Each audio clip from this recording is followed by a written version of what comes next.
Que a paz de Jesus esteja conosco, nos inspire a todos e nos ajude a sairmos daqui melhores do que quando chegamos. Pois esse é o objetivo da Casa Espírita, nos auxiliar, nos inspirar, para que as nossas vidas sejam mais leves, não isenta das dificuldades que todos nós as temos, todos temos que vencer obstáculos, mas que seja mais leve, mais tranquila, com mais confiança na espiritualidade, com mais confiança em Deus.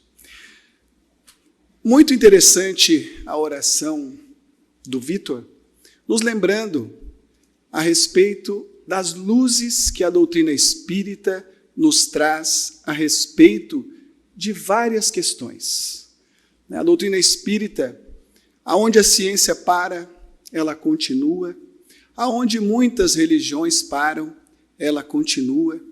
Ela vai nos mostrando a respeito, não apenas da nossa vida material, mas nos traz valiosas informações da vida espiritual. Hoje nós estudaremos um pouquinho, sem nenhum objetivo de vencer toda a matéria, mas nós estudaremos um pouquinho a respeito de Judas Iscariotes. E começo dizendo que o nosso objetivo é que a gente consiga que o nosso Judas Iscariotes interior não desabroche. Porque a verdade, nós vamos ver, vamos discorrer um pouquinho a respeito da vida desse trabalhador do Cristo, que se equivocou em determinado momento, já se recuperou, como nós vamos ver, mas se equivocou mesmo convivendo junto com o Mestre. Quando nós estudamos a respeito da passagem da mulher adúltera, lembro que lá no início começa falando sobre escribas e fariseus, e recentemente estudando no meu grupo, nós chegamos à conclusão, os escribas e os fariseus eram as pessoas que detinham o melhor conhecimento espiritual da época. Hoje, os escribas e os fariseus somos nós. A doutrina espírita nos fornece o melhor conhecimento espiritual da atualidade. A doutrina espírita nos ajuda a enfrentarmos as dificuldades das nossas vidas com mais altivez, com mais esperança, porque ela nos explica muito sobre a vida. A grande questão é se nós estamos aproveitando esses conhecimentos.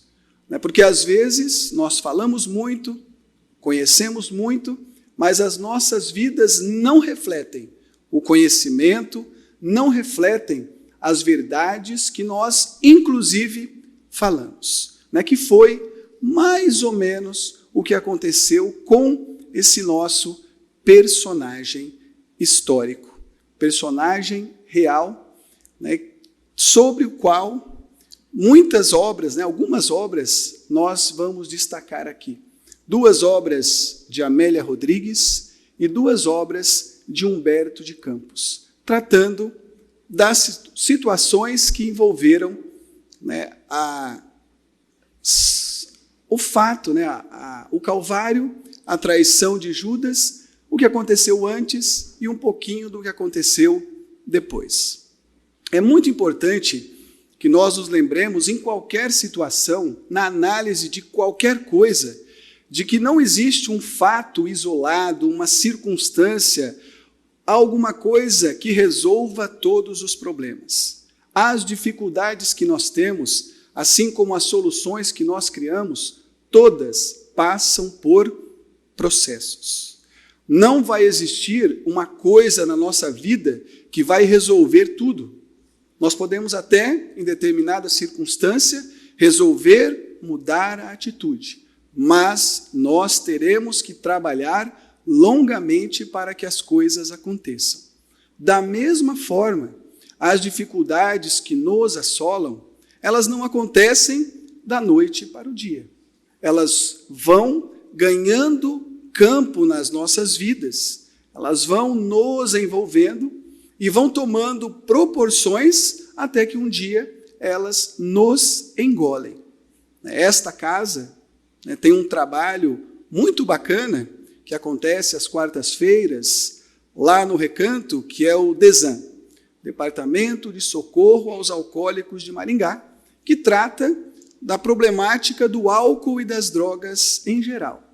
E o lema do trabalho, que está em cima da mesa, é: evite o primeiro gole, evite o primeiro xingamento, evite o primeiro nervosismo, evite o primeiro, porque no primeiro nós ainda temos algum controle. Depois do primeiro, muitas vezes a gente se perde. Isso vale para tudo. Então, a primeira coisa que nós gostaríamos de deixar em destaque, e a doutrina espírita fala muito a respeito disso, nós precisamos nos autoconhecer, saber quais são os pontos que nos tiram do centro.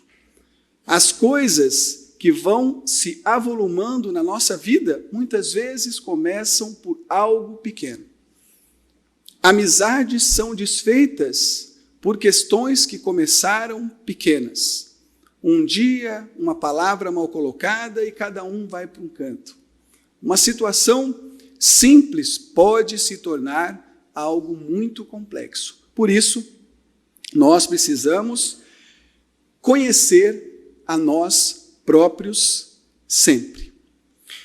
No livro Boa Nova, do espírito Humberto de Campos, psicografia de Chico Xavier, capítulo 24, esse capítulo se chama A Ilusão do Discípulo. E lá, Humberto de Campos, ele vai relatar um diálogo que aconteceu logo após a entrada de Jesus em Jerusalém, que ele entra aplaudido, ovacionado, em cima do burrinho. Nós conhecemos a história. E logo após essa entrada, ele vai ser traído logo no momento seguinte, há uma conversa entre Judas Iscariotes e Tiago, filho de Zebedeu. Aqui a gente já faz uma observação que a gente percebe. Aonde está esse texto? Só a doutrina espírita nos traz. Humberto de Campos traz esse relato para nosso conhecimento. E aqui, a primeira coisa que ele destaca é que Judas Iscariotes, nesse diálogo, ele já apresentava uma íntima inquietação. Assim ele citou. Ou seja, ele já estava irrequieto, ele estava nervoso, ele estava tenso. Nós sempre temos que lembrar que em momentos de tensão, isso vale, uma questão de bom senso, nós temos que evitar tomar decisões, principalmente as decisões mais sérias. Porque nesses momentos a gente costuma não analisar muito bem as situações. Quem toma decisões de cabeça quente, na grande maioria das vezes, se arrepende. Muitas vezes, em muitas circunstâncias das nossas vidas, nós falamos o que não devemos no momento em que nós estamos de cabeça quente. Por um outro lado, Humberto de Campos vai dizer que Tiago, ele já tinha um olhar sereno, ele estava muito mais tranquilo, muito mais confiante naquilo que Jesus disse, nas circunstâncias que estavam acontecendo. Porque a sintonia dele, neste caso, estava muito melhor, que também é uma dica para nós. Por que a doutrina espírita sempre nos ensina, vigiai e orai, para que a gente consiga manter uma sintonia com o plano superior do bem. Porque nas dificuldades nós conseguiremos ouvir todo o auxílio que está posto à nossa disposição. Nós aprendemos e temos várias histórias nos mostrando que o auxílio ele sempre chega para nós. É bíblico, de Jesus. Buscai e achareis. Mas se a gente não para ouvir, se a gente não para observar, se nós ficamos muito vinculados às dificuldades que nós temos, nós não conseguimos receber a ajuda que está à nossa disposição.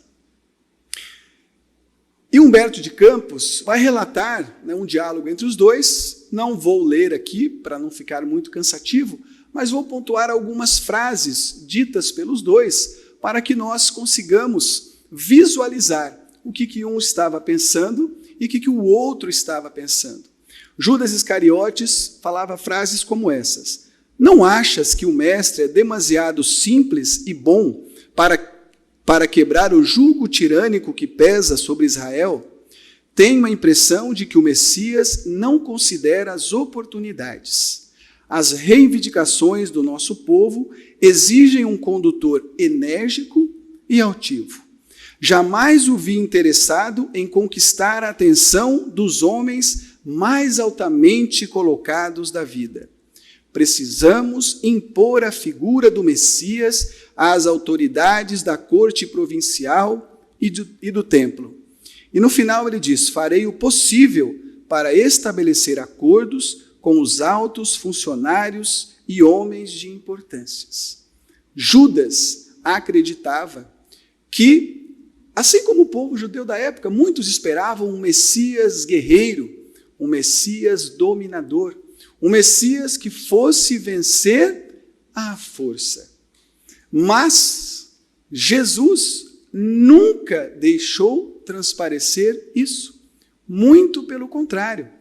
Jesus ensinava o amor, o perdão, a fraternidade, conversava com todas as pessoas, dizia que o reino que ele viera implantar não era daquele mundo, não era desse mundo ainda, mas era um reino de sentimento.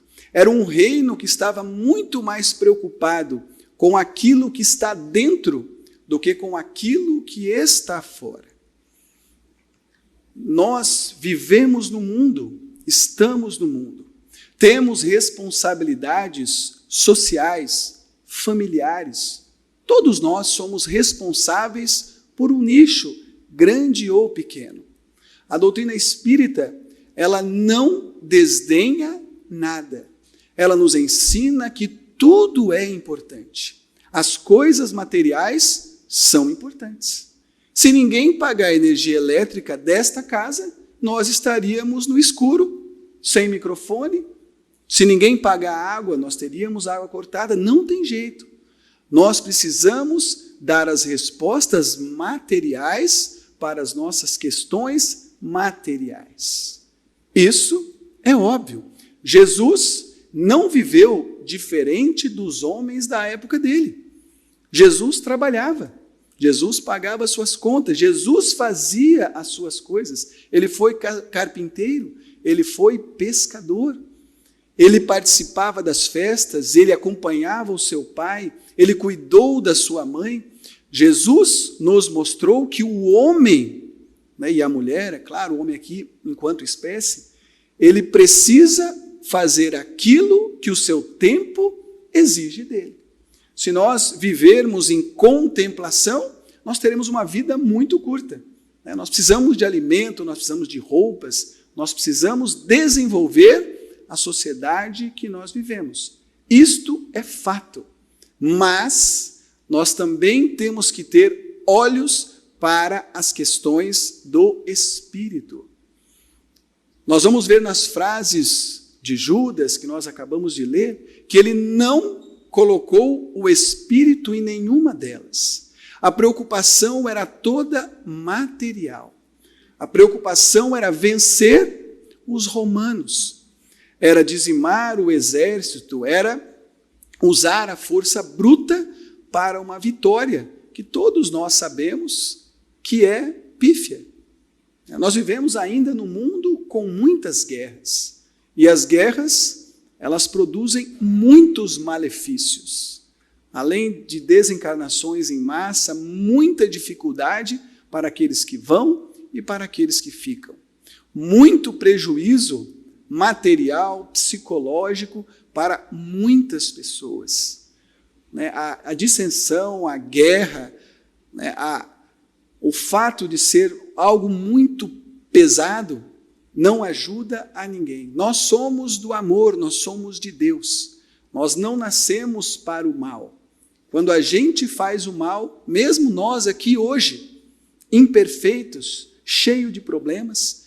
Quando a gente comete um mal, a gente fica mal. Poucos de nós conseguem prejudicar o próximo e sair por aí com a mente tranquila. E se conseguir, vai ser por um tempo, porque quando a consciência despertar, vai doer, né? Parece que foi proposital, mas não foi, mas o texto que nós acabamos de ouvir do Momento Espírita retrata uma circunstância dessa. Aquele que não retribui aquilo que recebeu, o final está ali. O filho se arrependendo de ter tratado o pai daquela forma.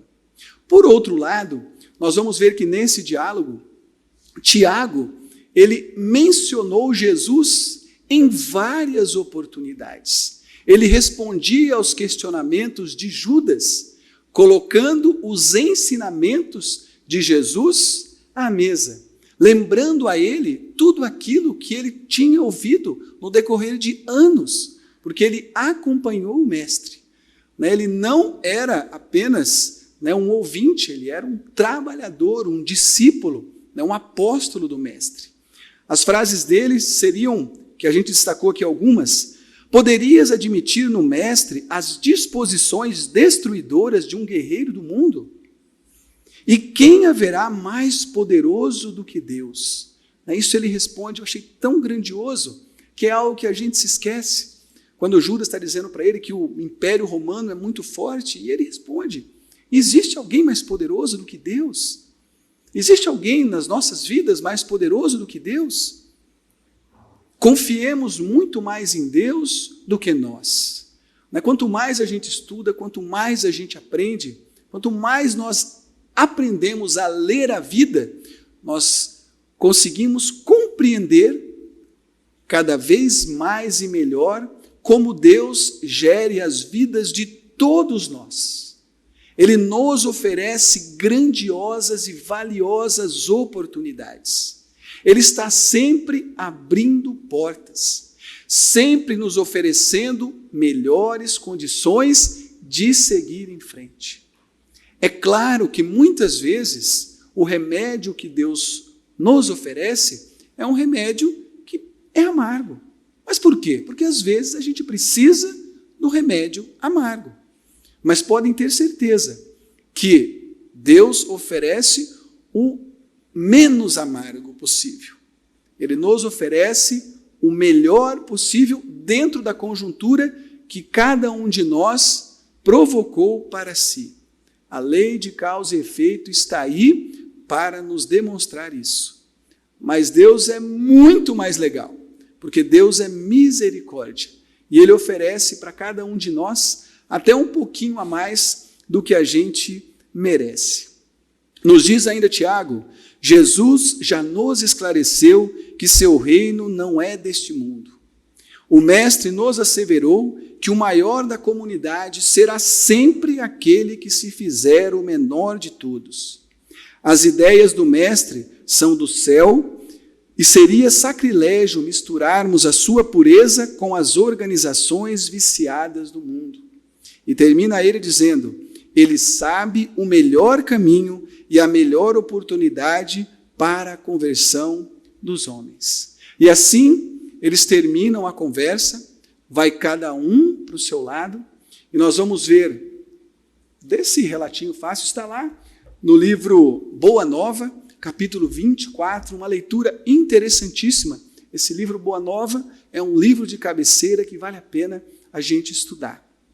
Mas nós vamos percebendo como um estava equilibrado, oferecendo aquilo que ele tinha recebido, e o outro não se abriu para nenhuma dessas boas ideias. Ele sempre retrucava, reclamando que as questões precisavam ser resolvidas à força.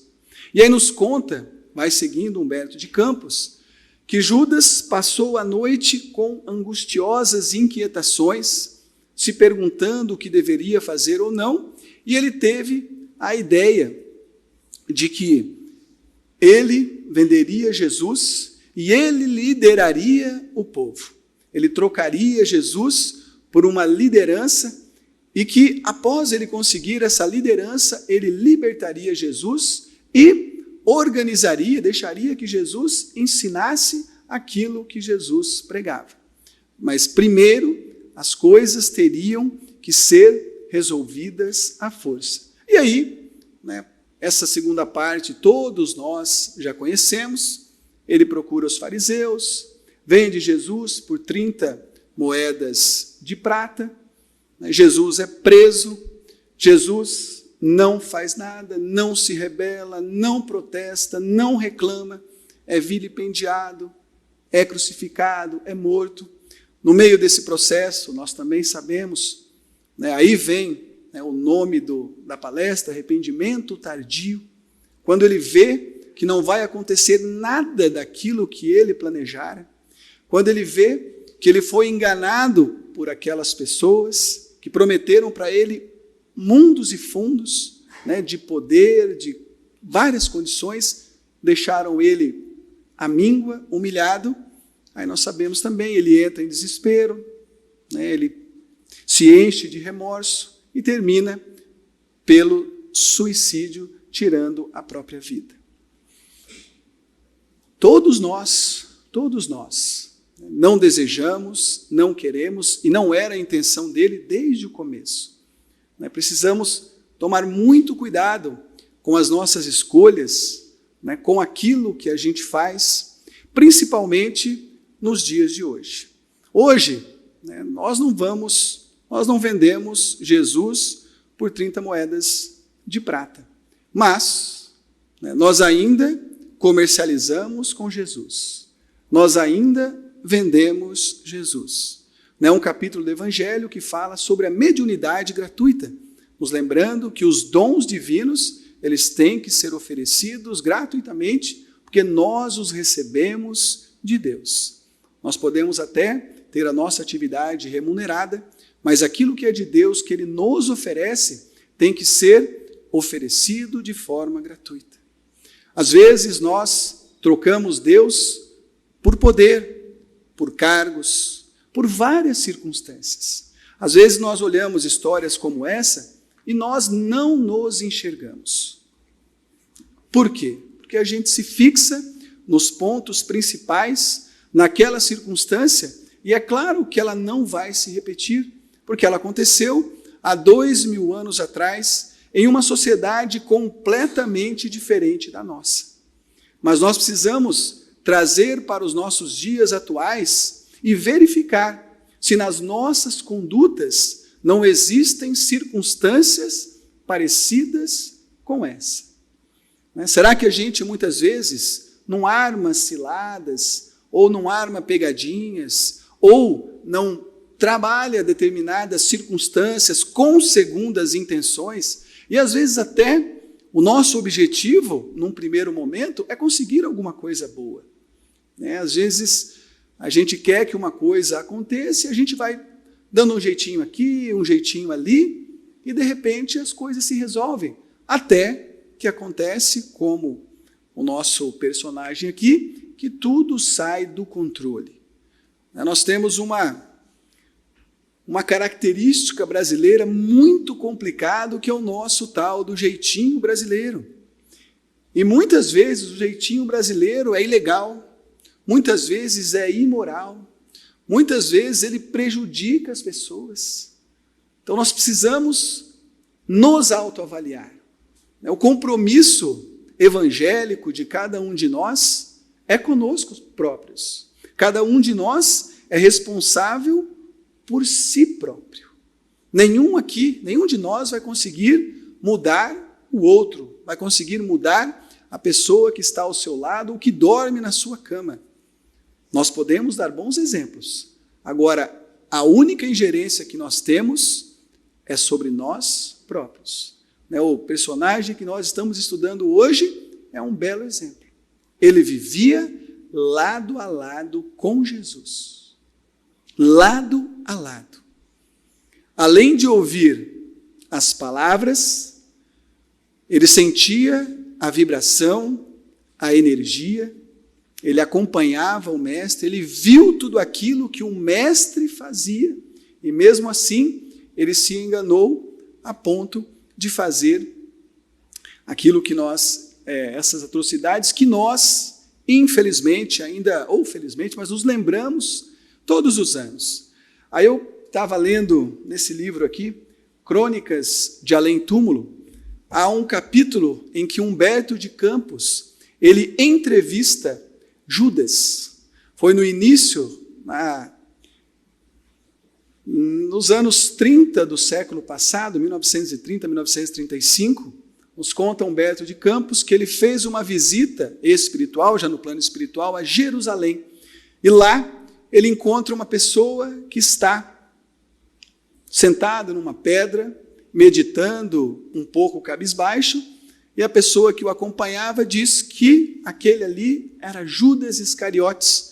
E ele toma a liberdade de conversar com Judas.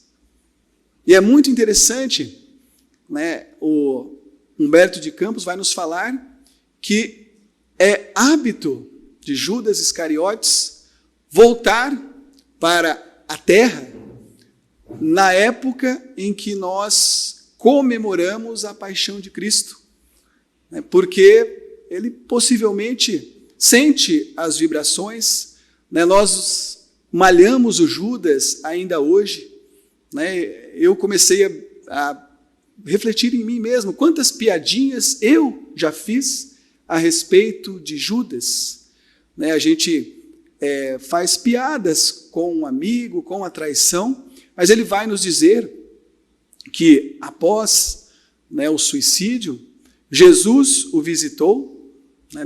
Nós vamos terminar aqui lendo as palavras que Jesus disse para Judas logo depois do suicídio, que são muito belas. Mas ele diz que passou por várias encarnações, inclusive na época dos primeiros cristãos, teve várias desencarnações complicadas, até que no século XV, na Europa, ele teve a sua última encarnação, e ali ele conseguiu se perdoar e seguir em frente, e hoje ele trabalha nas hostes do Cristo, auxiliando o Cristo. Ou seja, ele se resolveu. É por isso que nós falamos lá antes que o objetivo aqui é a gente lembrar esse personagem, assim como muitos outros, né, que a história retrata, para que a gente consiga visualizar aquilo que é de bom e aquilo que não é tão bom, para que a gente reproduza uns e não reproduza outros. Qual é o objetivo, né, que a gente estuda determinadas histórias? Para que a gente prevê determinadas circunstâncias? Quando elas são ruins, a gente prevê para que elas não aconteçam, para que nós modifiquemos algumas coisas e aquela previsão que era ruim não ocorra. E com as histórias, a mesma coisa.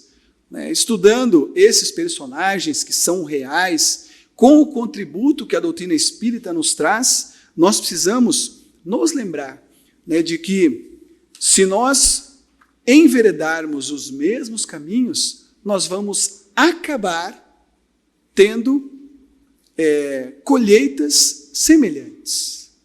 Todos nós participamos de processos mais ou menos igual.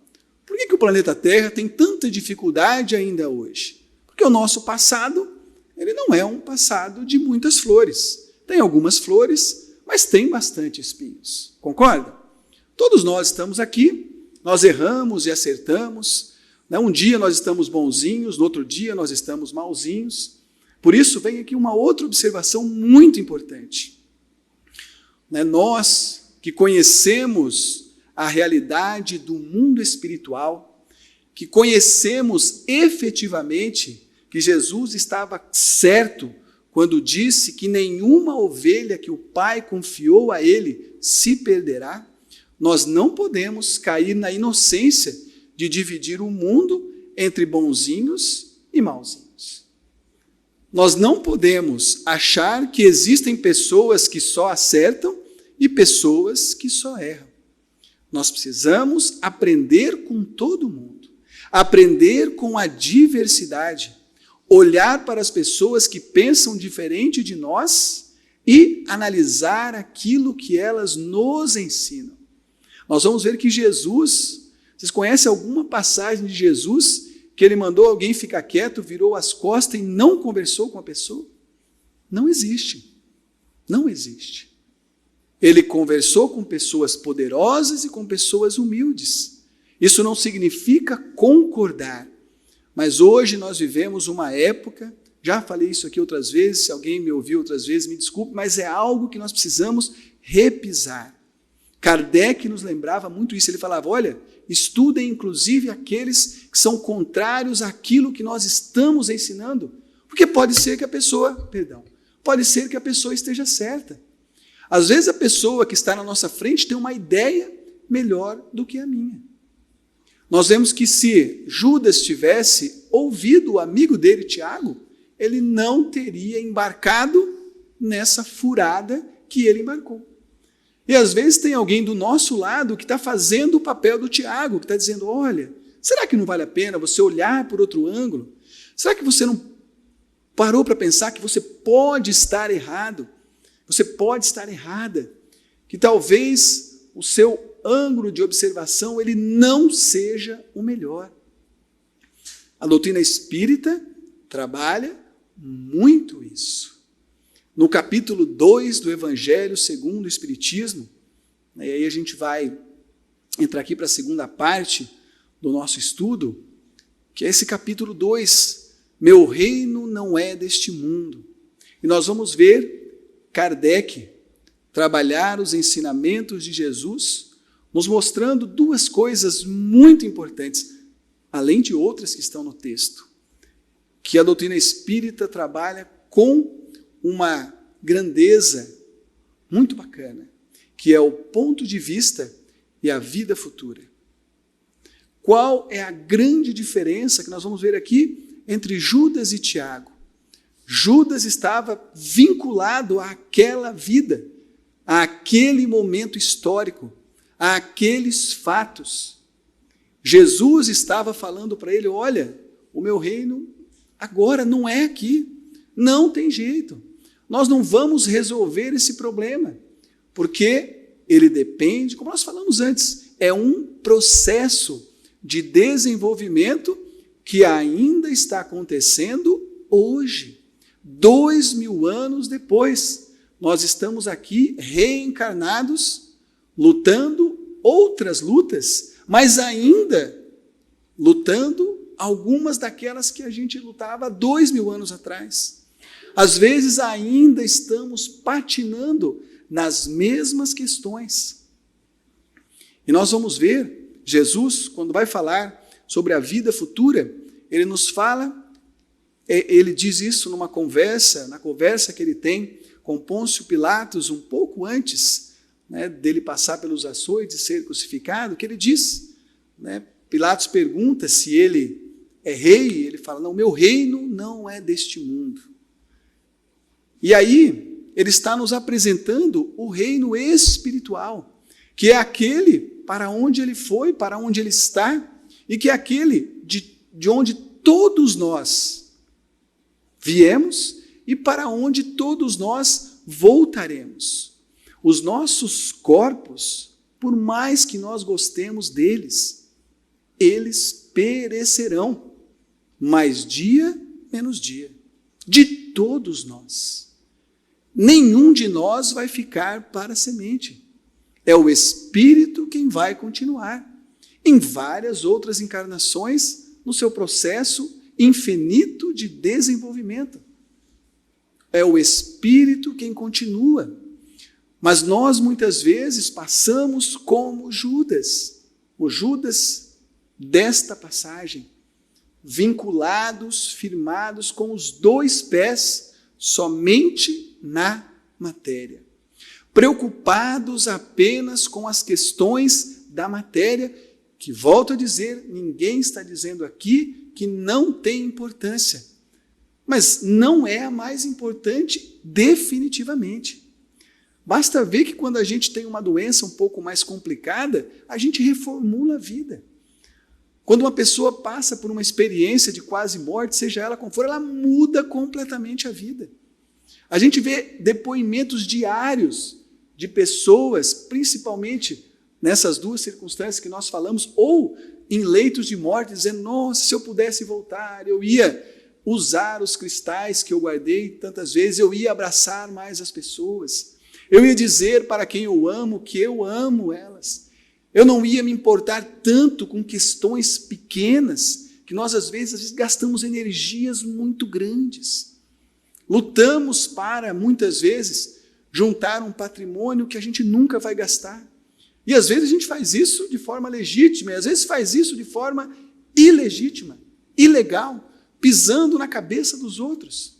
Ou seja, nós estamos nos comprometendo com a lei por algo que vai ser inútil para nós. Nós precisamos parar de nos enganar. O Evangelho é muito claro em várias de suas passagens. Nós não enganamos a Deus nunca. Não enganamos a Jesus, nós nos enganamos. Quando a gente finge que uma situação ela está acontecendo, ela não vai se tornar real, porque nós queremos que ela seja. Nós precisamos aprender a ler, a compreender a lei de Deus, a saber como Deus funciona e pautar a nossa vida de acordo com o funcionamento da lei divina. Não adianta a gente ficar querendo que as coisas sejam do nosso jeito. Porque se a gente pudesse planejar, e essa é uma questão que a gente tem que se perguntar, se eu pudesse planejar a minha vida hoje, eu só planejaria moleza. Eu ia querer viver muito bem, viver muito, com muito recurso, que todos os meus familiares fossem ótimos. Só que quando a gente estava lá, no mundo espiritual, boa parte de nós aqui planejou a vida que hoje reclama. Quando nós estivemos lá, quando a gente foi organizar essa encarnação, a gente sabia aquilo que era importante e aquilo que não era tão importante. Então a gente falou, não, eu prefiro ir numa condição um pouco mais complicada. Essa aqui eu quero conviver com uma pessoa a quem eu devo muito, para eu aprender a viver com ela, para eu exercitar o perdão. A grande maioria de nós escolheu aquilo que hoje reclama. A doutrina espírita também nos ensina e nos mostra isso. Mais uma vez, volto a dizer, nós precisamos pegar os conhecimentos que nós estamos recebendo e incorporá-los nas nossas vidas. Aquilo que a gente descobrir que é bom, a gente aplica. E aquilo que a gente descobrir que não é bom, nós deixamos de lado. Precisamos lembrar da vida futura. Muito daquilo que nós passamos hoje, nós não vemos nenhuma relação com a nossa vivência nesta encarnação até agora. O que nos leva a concluir que nós fizemos esse plantio em outras encarnações. Da mesma forma, aquilo que nós vamos colher amanhã é o que nós estamos plantando hoje. Se nós queremos uma semeadura, uma colheita melhor, a semeadura tem que ser melhor hoje. As bem-aventuranças de Jesus, todas são para o futuro. Por quê? Porque naquele momento, e ainda hoje, 2000 anos depois, em que nós vivemos em uma sociedade muito melhor do que aquela. Nós vivemos em um país em que nós podemos expressar a nossa vontade, a nossa liberdade, nós podemos ir aonde nós quisermos. Naquela época era uma sociedade de castas. Para algumas pessoas nasceram no limbo e iriam morrer e morreram no limbo. Muitas pessoas não tinham direito a nada. Hoje nós lutamos por direitos, nós temos, claro, há muito a ser alcançado, mas muito nós já alcançamos. Mas a nossa sociedade, o mundo em que nós vivemos, ele ainda não é o reino de Deus. Ele ainda não é aquele reino que Jesus quer para nós. Aí nós lembramos que ele não é, mas ele será. Porque nessa mesma passagem, nessa mesma conversa que Jesus tem com Pôncio Pilatos, ele termina falando, o meu reino ainda não é daqui, porque um dia ele será. E aí nós lembramos de uma bem-aventurança muito bacana que diz: bem-aventurados os mansos, porque eles herdarão a terra. Ou seja, a terra um dia será um lugar de mansos. Aqueles de nós que desejamos ficar aqui, nesse planeta que está em franco desenvolvimento, precisamos buscar o desenvolvimento das nossas qualidades. É Jesus nos mostrando que esse nosso planeta tem jeito. Por isso, quando eu ouço algum espírita usar frases como Deus perdeu a mão, o mundo não tem jeito, eu fico até um pouquinho triste, porque mostra que nós estamos ou não estamos olhando com critério aquilo que a doutrina nos ensina. Aliás, nós estamos nos esquecendo daquilo que Jesus nos ensinou. Como ele está dizendo aqui, meu reino ainda não é deste mundo. Quando ele diz ainda, é porque um dia será. Nenhuma ovelha que o Pai confiou a mim se perderá. Não há nenhum tipo de condição nessa frase, ela é objetiva. Então, quando a gente acha que alguém não tem mais jeito, que fulano deveria acontecer isso ou aquilo com fulano, quando nós defendemos, por exemplo, a pena de morte, é algo que da boca de alguém que conhece aquilo que a doutrina espírita nos ensina, é algo inconcebível, porque é totalmente contrário àquilo que nós aprendemos aqui. Precisamos viver a nossa espiritualidade. O momento é muito importante. O momento que nós estamos vivendo, ele é grave. Os espíritos nos dizem que, para muitos, é uma última oportunidade. Isso explica porque tantas almas muito complexas que estão no nosso meio. Mas quanto bem é feito neste momento. Se a gente pegar os nossos celulares, abrir aí qualquer página, digitarmos qualquer texto evangélico, qualquer tema, nós vamos encontrar de estudos a palestras, áudio, vídeo, textos aos montes, inúmeros trabalhadores auxiliando no bem. Quantos, a pandemia ainda nos ajudou nesse aspecto, o desenvolvimento das ferramentas virtuais. Embora a presença é sempre muito melhor. Mas hoje nós temos oportunidades de acompanhar, às vezes, um estudo que está acontecendo do outro lado do mundo. A nossa conferência estadual, eu vi o Divaldo falar, que é a maior conferência espírita do mundo. E pessoas do mundo inteiro têm acompanhado. O nosso canal da Amém, nós postamos lá as palestras e as pessoas podem ouvir de qualquer ponto. Se alguém depois quiser ouvir de novo, criticar lá o palestrante, fique à vontade. E é sempre muito bom, e eu gosto muito de frisar, que aquilo que a gente expõe aqui é a visão que nós temos limitadíssima por aquilo que nós conhecemos e que cada um de nós aqui presente tem o dever de ir buscar na doutrina, de ir buscar no Evangelho, conferir se aquilo que nós estamos dizendo está condizente com o que o Cristo ensinou, com as leis divinas. O maior crivo que pode existir está condizente com as leis divinas. Lei de amor. Quando a gente vê o episódio de Judas, que a gente precisa, mais uma vez, precisamos nos autoanalisar, nós vamos ver que ele se enganou com questões que foram engolindo ele. Ele era, num dos livros, a Amélia Rodrigues fala, e nós sabemos, ele era o tesoureiro. E eu até coloquei assim, nós temos que tomar muito cuidado quando o nosso trabalho ele está muito vinculado ao dinheiro. Porque ele já reforçou nele um ponto que era uma dificuldade que ele tinha. E ele estava ali mexendo com aquilo, ele cuidava das finanças daquele grupo. Quer dizer, a preocupação dele era ainda ainda maior. E isso também nos diz muito a respeito das nossas vidas. As nossas dificuldades, os nossos calcanhares de Aquiles, eles serão pisados. As dificuldades que nós temos, os problemas que nós temos, é lá que aqueles que não gostam de nós, eles vão atacar.